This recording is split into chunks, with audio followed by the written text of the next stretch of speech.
Orange, partenaire de la transformation numérique des commerces, entreprises et collectivités, présente Sud Radio, le numérique pour tous, Vanessa Pérez. Bonjour et bienvenue dans ce nouveau numéro du numérique pour tous. J'espère que vous allez bien et que vous passez un bon week-end. Au programme aujourd'hui, nous allons vous faire découvrir à quoi pourra ressembler la banque du futur. En effet, quels services nous offriront-elles? Les guichets existeront-ils toujours? Et quel rôle joueront les banques dans notre quotidien et celui des nations? C'est ce que nous découvrirons avec notre premier invité. Au sommaire également, ces nouvelles monnaies appelées crypto-monnaies qui sont en train de révolutionner l'univers monétaire à une échelle que l'on a peine à imaginer. Et pour en parler, nous aurons le plaisir de recevoir l'auteur du livre Bitcoin et crypto-monnaies pour les nuls. Le numérique pour tous spécial Banque du Futur, c'est tout de suite et c'est sur Sud Radio. Sud Radio, le numérique pour tous, Vanessa Pérez. Et pour mieux comprendre à quoi ressemblera la Banque du Futur, j'ai le plaisir d'accueillir le directeur associé en charge de la practice Banque Assurance au sein du cabinet Wavestone, Joël Nadjar. Bonjour, on est ravis de vous accueillir aujourd'hui en plateau. Donc Joël, vous êtes le co-auteur d'une étude sur la Banque du Futur et tout commence en disant que l'avenir ne sera pas l'extrapolation des tendances que l'on observe dans le présent. Donc ça signifie que ce qui nous attend, on n'en a aucune visibilité ? Oui, sans doute assez peu de visibilité dans la mesure où le monde change. On voit bien aujourd'hui des transformations très importantes dans tous les secteurs, dans tous les éléments de la vie, que ce soit en fait la manière de consommer, de travailler, on l'a vu avec le Covid, que ce soit aussi dans le fait que on vit plusieurs vies, on vit plus vieux, mais on vit plusieurs vies professionnelles, personnelles. Tout cela transforme considérablement la société et on ne peut pas juste extrapoler les tendances. On sait très bien que notre modèle de croissance est quand même remis en cause. Donc, quel sera l'avenir de la banque? C'est un sujet majeur. La banque n'a jamais été exactement ce qu'elle est aujourd'hui. Finalement, quand on fait un petit peu d'histoire, on s'aperçoit que la banque, elle a d'abord été très orientée sur le change à l'Antiquité, changer les monnaies, etc. Puis ensuite, au Moyen-Âge, financer le crédit des marchands, les déficits ou les trains de vie de l'État, des rois, des empereurs, etc. Et puis globalement, progressivement, la banque moderne s'est imposée avec le financement des grands projets industriels, urbains, etc. Puis des projets plus personnels, individuels, avec l'évolution en fait du financement du logement, de la consommation dans les années après-guerre. Donc la banque n'a pas toujours été pareille comme aujourd'hui, et donc on peut se dire que demain, elle pourrait être très différente selon les valeurs, les aspirations des gens, puisque la banque, d'une certaine manière, accompagne. Alors justement, vous dites que la banque répond à une désirabilité, à un désir en fait, et que celui dans 10 ans ne sera pas celui d'aujourd'hui. Vous avez une petite anecdote d'ailleurs à ce sujet? Oui, effectivement, c'est toujours très très amusant parce que on s'aperçoit que les valeurs, ce qui est important pour nous, est en train de changer peut-être de manière très rapide. L'autre jour, effectivement, j'écoutais Jean-Marc Jancovici, très connu pour un écologiste, expert du climat et de l'évolution, qui intervenait dans une radio juste après la météo. Et la météo, on disait « bonne nouvelle, il va faire beau ». Et il reprend en disant « mais peut-être que dans quelques temps, pas forcément dans 5 ans, dans 2-3 ans, on dira « mauvaise nouvelle ». Il va faire beau parce que incendie, sécheresse, pénurie d'eau, etc. Donc on s'aperçoit que les aspirations, ce que vont valoriser les gens, pourrait changer et finalement un climat plus modéré, plus pluvieux, plus doux, etc. pourrait être le bon climat. Alors aujourd'hui, Joël, on peut se le dire, il y a beaucoup de clients qui s'interrogent vraiment sur l'utilité de banque. Si on s'en réfère à certaines études, il y a 67% des Français qui estiment qu'elles ne sont plus adaptées à leurs besoins et 71% qui estiment que les banques auront un nouveau rôle à jouer dans le futur, d'ici à une dizaine d'années. Donc est-ce que ça veut dire que la banque doit se trouver une nouvelle raison d'être ? Oui, sans doute. Il y a une attente, pression individuelle et collective de la société pour que les banquiers nous aident à nous transformer. On vit des périodes de transition écologique, on en a parlé, économique, sociale, territoriale, avec la fracture géographique que l'on voit en France, mais un peu globalement en Europe. On attend des banques qu'elles nous aident à passer ces éléments de transition, pas seulement à financer ou à gérer nos économies, mais avec ce supplément d'âme pour être des acteurs nous facilitant la transition. Donc effectivement, la plupart des banques réfléchissent aujourd'hui à des services un peu complémentaires autour de la relation qu'elles ont développée, une relation de confiance dans les métiers de l'argent, pour être davantage en relation avec leurs clients et leur permettre de passer ces phases de transition. Alors c'est vrai qu'aujourd'hui les banques, elles le font déjà, elles offrent de nombreux services, que ce soit l'accès au logement, à la mobilité ou à différents services, mais vous évoquiez qu'il y a des rapprochements qui se font justement entre les banques et certaines industries pour élargir cette gamme de services dans la santé, dans la mobilité. Vous pourriez nous en dire un petit peu plus ? Oui, on voit aujourd'hui que la plupart des banques réfléchissent à des solutions plus étendues. Et forcément, je prends un exemple très simple. Aujourd'hui, on veut pas seulement financer son logement, on veut l'équiper. On veut disposer peut-être du contrat d'énergie vert, etc. On veut l'assurer. On veut aussi peut-être préparer son déménagement. Organiser la vie dans la communauté, les associations, l'école des enfants, les transports. On s'aperçoit que le besoin en fait de logement, c'est pas seulement un besoin financier, c'est un besoin de bien-être plus global. Et donc les banques réfléchissent à étendre avec des partenaires complémentaires à leur service pour proposer justement une palette de services sans couture visant le bien-être. Par exemple, dans la santé, vous avez des rapprochements. Par exemple, dans la santé, développer des politiques de prévention, éviter effectivement le plus tard possible qu'on ait des problèmes de santé, passe par des politiques de prévention avant, bien manger, faire du sport, réduire ses risques cardiovasculaires, bien dormir, mieux gérer son stress. Ce sont des programmes de prévention qui ensuite permettront de mieux vivre et de se développer comme on le souhaite. Donc de plus en plus, les banques et les compagnies d'assurance réfléchissent à des palettes de services plus larges qui intègrent beaucoup d'autres partenaires pour proposer un service qui va vraiment apporter de la valeur à chaque individu. Alors, on le voit aussi dans les néobanques qui ont un coup d'avance et qui proposent des services très très concrets. On pense par exemple aux auto-entrepreneurs, certaines banques leur gèrent leur comptabilité, d'autres vous offrent un téléphone mobile. C'est anecdotique ou alors on va pouvoir aller encore plus loin justement ? Non, Vanessa, vous avez raison, c'est pas anecdotique, c'est une tendance d'étendre de plus en plus des solutions à un ensemble cohérent de services qui est perçu par l'individu comme apportant une valeur complémentaire. Effectivement, pas mal de néobanques pensent que le compte bancaire pour gérer son entreprise, c'est pas suffisant. Faire de la facturation, pouvoir gérer sa trésorerie plus globalement, gérer aussi peut-être des problèmes juridiques ou d'accompagnement légaux, peuvent être aussi des sujets importants qui s'intègrent dans la gestion, on va dire, un peu plus globale administrative de l'entreprise. Eh bien, c'est pareil, toutes les banques réfléchissent aujourd'hui à étendre leurs services. On a envie de vous poser une question. Les guichets, alors ces fameux guichets, ils vont disparaître. Les guichets de banque vont avoir un nouveau rôle. Ils vont endosser un nouveau rôle dans l'économie, sur la place du village. C'est quand même un lieu de rencontre sociale. Donc, ça va être quoi cette nouvelle fréquentation en fait ? Oui, c'est vrai que la question qu'on se pose sur les bureaux, sur les agences, en fait, est une question qui finalement doit être reposée compte tenu de la relation que l'on veut développer. Il se trouve que la banque, c'est quand même pas une industrie super attirante. C'est pas le luxe, c'est pas un bien d'équipement, c'est pas un beau voyage, c'est pas une belle table. Puis votre banquier peut vous dire oui ou non, surtout, voilà. C'est surtout ça. Donc, en fait, toutes les techniques de connaissances, de compétences, etc., ne s'appliquent pas tellement à la banque. On a besoin de quelqu'un qui nous explique comment ça marche et ce qui est bon pour nous en matière de gestion de ses finances. Donc on a besoin de cette relation de confiance, de compréhension, et donc l'humain, c'est quand même important. Alors, beaucoup de banques réfléchissent aujourd'hui à se dire comment est-ce qu'on peut tirer parti de cette valeur que représente la relation humaine au-delà de simplement vendre des services bancaires.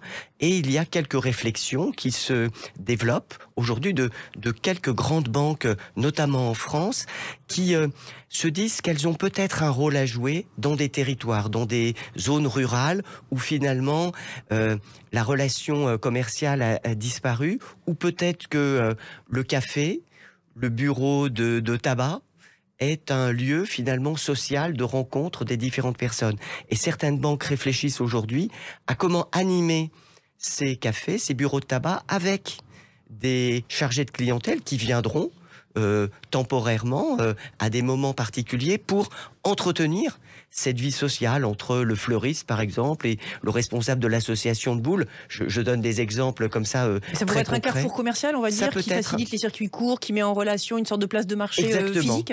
Mise en relation d'individus, et finalement, qui dit mise en relation, forte chance de développer des projets avec une dimension financière qui va exister.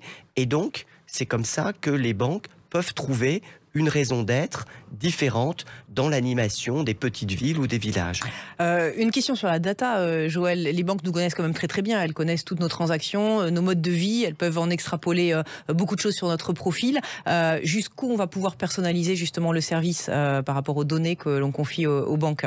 Est-ce que demain on peut aspirer à quelque chose de totalement sur mesure, plus qu'encore qu'aujourd'hui?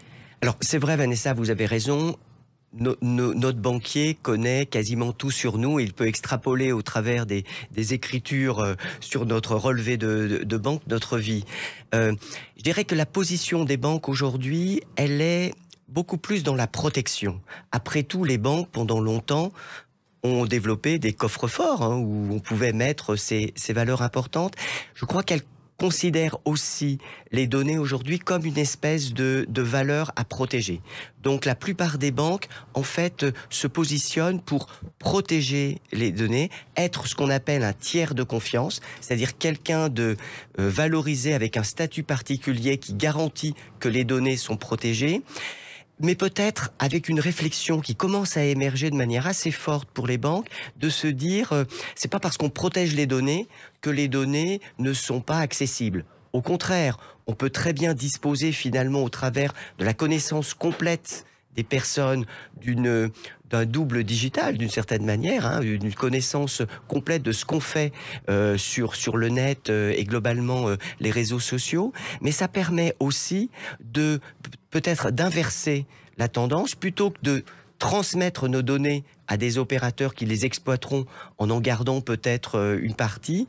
L'idée est plutôt de dire venez vous opérateurs dans l'environnement autorisé par le client pour lui faire des propositions adaptées à toutes les données digitales que nous avons rassemblées pour lui. Alors ça voudrait dire peut-être, Joël, vous avez peut-être lu ça dans certains livres de science-fiction, que en fonction des données que l'on peut donner, on va être rémunéré. Est-ce que c'est une hypothèse dans la banque qui pourrait être développée? Plus vous donnez vos données, plus vous êtes rémunéré. Alors ça pourrait être une piste.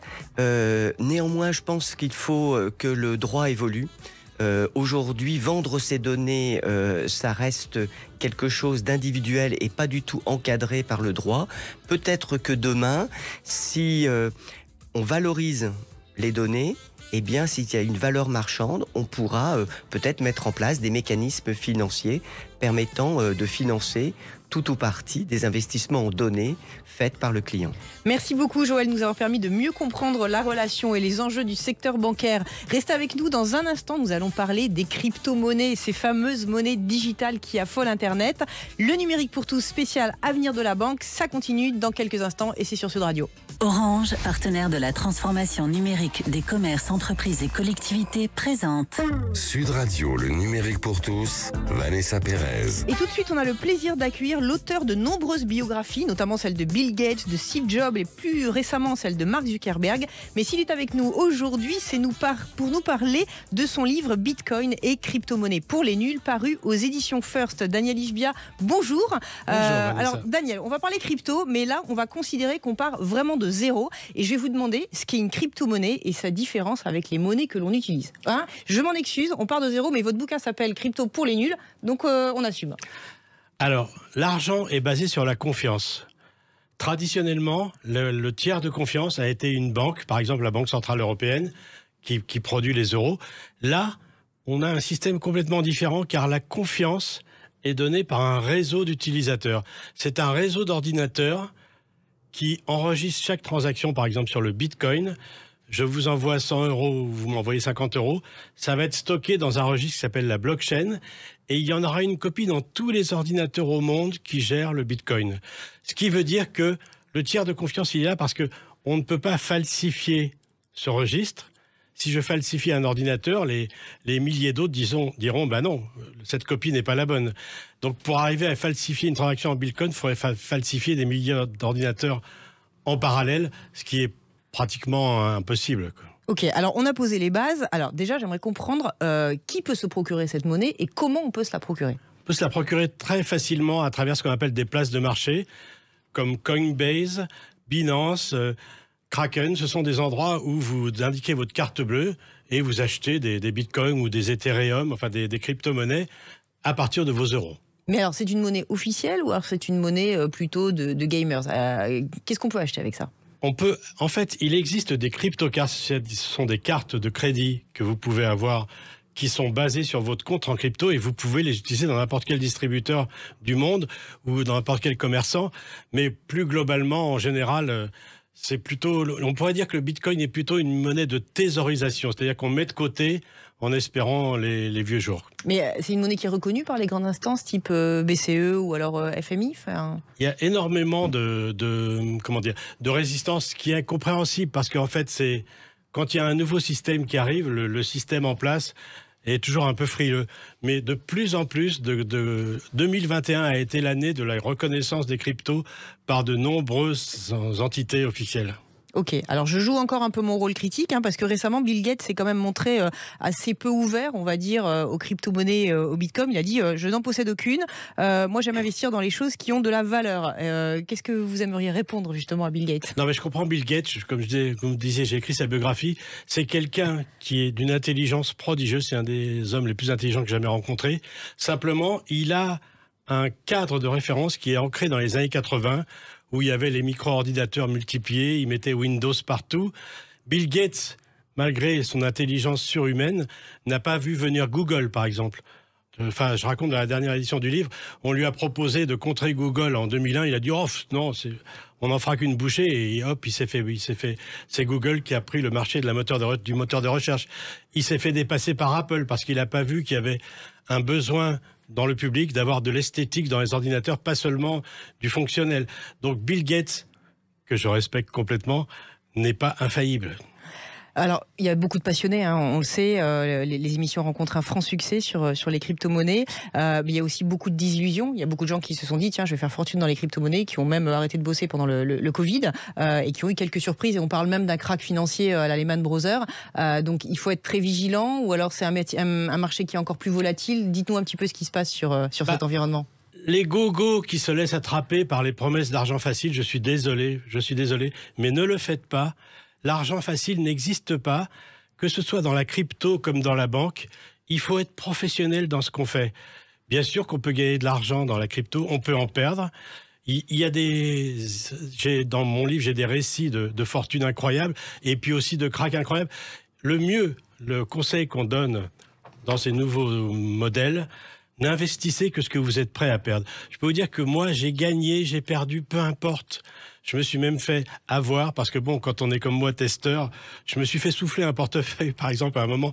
Mais c'est bien, parce que j'ai un peu le rôle, un petit peu comme le gars qui écrit les guides touristiques, qui se rend à Harlem et qui dit « n'y allez pas ». Donc, il faut bien avoir ce rôle de défricheur et de faire les bêtises pour que d'autres ne les fassent pas, quoi. Et aujourd'hui, il n'y a que des particuliers qui vont justement sur ce marché, où les entreprises s'intéressent? Il y a des secteurs économiques justement qui sont plus concernés ou plus en avance de phase sur les crypto-monnaies? Non, maintenant, il y a des très grosses boîtes qui se mettent sur le marché. Et il y a des gens comme le maire de New York qui demande à avoir son salaire versé en crypto. Vous allez me dire, oui, mais en ce moment, il chute. Mais c'est une vie. Si on a une vision rétrécie, par exemple, si je vais regarder peut-être du 27 au 29 juin, je vais dire, il fait beau en France, et peut-être que si je regarde l'année entière, j'aurai une autre vision. Le Bitcoin, si on prend depuis 2009 à nos jours, même s'il a chuté entre l'année dernière et cette année, c'est l'investissement le plus rentable qu'il y a jamais eu depuis les 12 années écoulées. Et apparemment, il y a même des pays qui en ont fait leur monnaie officielle? Tout à fait. Le Salvador essuie les plâtres, et puis la République centrafricaine. Il faut savoir que ce sont des pays où la monnaie officielle est tellement faible que vous touchez 100 € lundi, il vous reste 80 € de valeur à la fin de la semaine. Donc à la limite, pour eux, le Bitcoin, c'est pas moins stable que leur propre monnaie. Et il y a des bruits qui ont dit un peu au début que c'était pas forcément de l'argent propre et que c'est quoi votre position là-dessus? Au début, le Bitcoin souffre beaucoup, c'est le péché originel, d'avoir été utilisé au début dans un site du dark web. Je ne sais pas si les gens savent ce que c'est, une sorte de web parallèle, ouais, qui s'appelait The Silk Road, dans lequel on pouvait acheter de la drogue, des armes à feu. Donc le Bitcoin était utilisé comme monnaie d'échange parce qu'à l'époque, ce qui intéressait les utilisateurs, c'était son anonymat. Cet anonymat est de plus en plus difficile à avoir aujourd'hui. Parce que quand vous prenez de l'argent chez Coinbase ou Binance, ils déclarent tout au fisc français. Donc la partie utiliser le Bitcoin ou les crypto-monnaies pour les activités illicites devient vraiment homéopathique. Et alors à l'inverse, comme on est des bons citoyens, et si on gagne de l'argent avec ces cryptos, on le déclare, c'est dans sa déclaration fiscale, comment ça se passe? Le gouvernement français est peut-être un peu en retard sur les cryptos, sauf au niveau fiscal, il nous sont sautés dessus tout de suite. Donc on doit payer 30% dès qu'on dépasse 350 € de gains, ce qui est quand même assez énorme parce qu'il y a des pays comme le Portugal ou l'Allemagne qui considèrent que c'est une opportunité de développement et qui ne taxent pas les crypto-monnaies. Quand on a préparé cette émission, vous avez dit qu'il y a vraiment des vraies communautés qui se créent et que ça induit un nouveau rapport à l'argent, ces cryptos. Ça démode presque la valeur aller-retour, je donne, je reçois. Là, il y a des projets communautaires qui se montent grâce aux cryptos. Dans quelle mesure ça induit justement ces comportements un peu de rupture? C'est-à-dire que surtout, comment on pourrait dire, Internet, par exemple, si on prend avant 94, avant que le web arrive dans les foyers, Internet a libéré énormément de pratiques que nous avions. C'est comme si on pourrait dire que l'information s'est libérée au lieu par exemple de Netflix, au lieu de subir le programme de la télévision, je peux décider de ce que je vais regarder. C'est un petit peu ce qui est en train de se passer dans la finance où on voit des modèles qui n'existaient pas avant. Je vais vous donner 2-3 exemples. Par exemple, dans le monde actuel, je ne peux pas assurer un seul vol d'avion. Par exemple, j'ai un vol à New York, je dois signer un contrat, imaginons, je suis un businessman, et si j'arrive en retard, c'est la catastrophe. Je veux assurer un seul vol d'avion. Dans le monde actuel, c'est pas possible. Grâce aux cryptos, c'est possible. Un autre exemple, j'ai 1 000 € à investir, je n'ai pas de quoi acheter un appartement, mais je peux, avec certains mécanismes crypto, acheter, je ne sais pas, 1 000e d'appartement et je toucherai 1 000e de loyer. Ce sont des nouveaux modèles qui sont en train d'apparaître, qui sont extrêmement intéressants. Ou pareil, 1 000e de panneaux, d'une ferme de panneaux solaires et... Voilà, si je veux faire de l'humanitaire. Donc en fait, ça va dans le sens de l'histoire. On va tous mettre en commun pour donner une couleur à son argent et plutôt une couleur verte. C'est ça que vous voulez dire? Certains feront comme ça, d'autres feront différemment. Il faut pas. L'homme n'est pas univoque. Je veux dire, il y en a qui font ça pour l'humanitaire, d'autres pour gagner de l'argent. Enfin bon, il y a plusieurs motivations dans cette espèce dont nous sommes des représentants ici. Alors là, j'ai envie de m'adresser à Joël. Joël, vous êtes un expert de la banque. Les cryptos, ça fait frémir les banques aujourd'hui, ou alors elles regardent ça quand même avec un petit peu de distance? Alors, les banques, aujourd'hui, en fait, considèrent plutôt les cryptos comme un actif à risque, mais de plus en plus, en fait, comme une classe d'actifs. C'est-à-dire que quand vous placez vos économies, vous placez les économies sur un panier d'actifs un peu varié pour éviter d'avoir des problèmes. Donc, vous mettez un petit peu dans l'immobilier, un petit peu dans les comptes bancaires, un petit peu dans l'assurance vie. Et de plus en plus, on voit des banques qui proposent d'investir une partie dans une classe d'actifs un peu nouvelle, qui sont les cryptos. Donc oui, progressivement, avec tous les risques que ça suppose, les banques commencent à davantage s'intéresser et à intégrer les cryptos dans leur mode de fonctionnement plus classique. Daniel, je ne vais pas vous demander un pronostic, mais il y a une valeur dans laquelle il faudrait investir ou un projet en ce moment que vous regardez avec attention? Ça m'est très difficile de vous répondre car dans le livre, en fait, on essaye de ne pas prendre un avis de conseiller. Vous savez, il y a des monnaies auxquelles je croyais très fort l'année dernière et qui n'ont pas forcément concrétisé. On est un peu comme des testeurs de jeux vidéo. Enfin, je veux dire, on est des testeurs, on peut se tromper. Ça veut dire quoi? Le marché sera vraiment mûr d'ici 2 à 3 ans? Oui, le marché est en train... La crise qui est en ce moment, en fait, est en train de faire du bien. Elle est en train de nettoyer certains acteurs. Non pas qu'ils étaient, malhonnêtes, mais qui étaient mal conçus pour... C'est un peu comme dans la jungle. Les tigres survivent, d'autres espèces vont avoir du mal à survivre. Donc les monnaies très fortes vont passer le cap. Ok, on répète le conseil et la précaution d'usage. N'investissez que ce que vous êtes prêt à perdre. Ça, c'est très très important comme posture. Je rappelle Bitcoin et crypto-monnaie pour les nuls aux éditions First et suivez les conseils de Daniel Ishbia. Joël, merci beaucoup. Joël Nadjar du cabinet Wavestone pour votre éclairage. Merci à tous nos auditeurs. Merci encore pour votre fidélité. Merci pour tous les podcasts que vous chargez tous les mois. Je vous souhaite une belle fin de week-end et je vous dis à la semaine prochaine. Avec Orange, partenaire de la transformation numérique des commerces, entreprises et collectivités. Orange.